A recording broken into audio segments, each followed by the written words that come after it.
So, from what we've seen so far, we can understand why advertising is such a complicated issue, right? We've seen that depending on how we think of advertising, it can either be a good thing in the case of informative advertising and decreasing search costs, or it can be a bad thing in terms of persuasive advertising and the behavioral effects it has on consumers.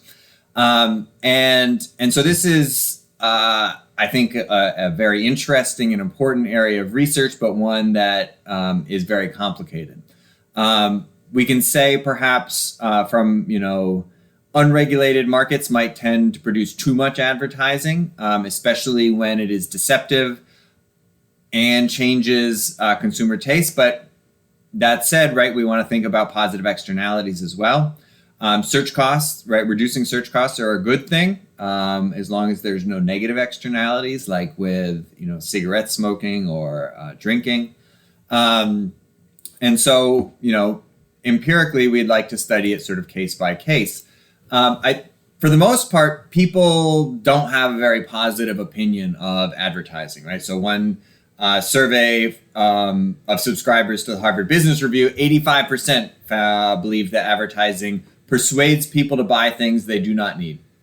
Of course, usually when we say that, we think it's, convinces other people to buy things they don't need, not us. And so obviously that's an important question of, is that really true? Or is it something that we can see that they're trying to get people to persuade to buy things that they don't need, but does it really? Another survey found 70% of consumers believe that advertising gets people to buy things they don't want.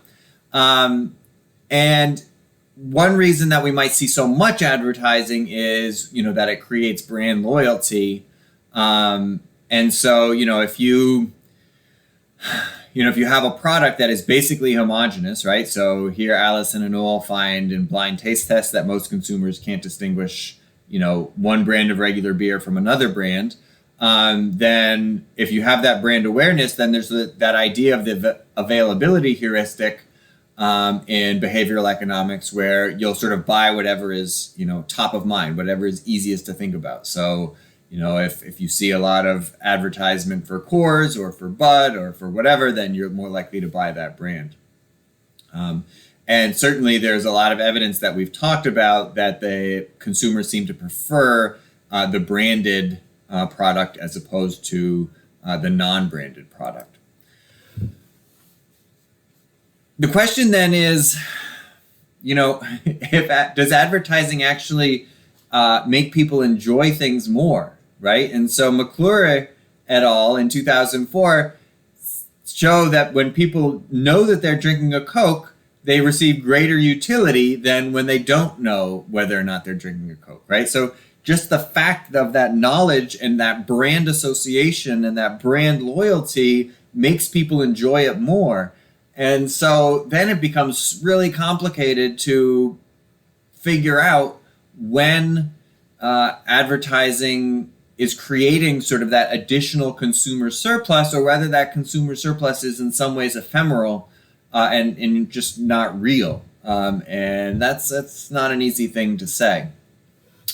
Then the other question is, all right, well, we said informative advertising is good and persuasive advertising is maybe bad.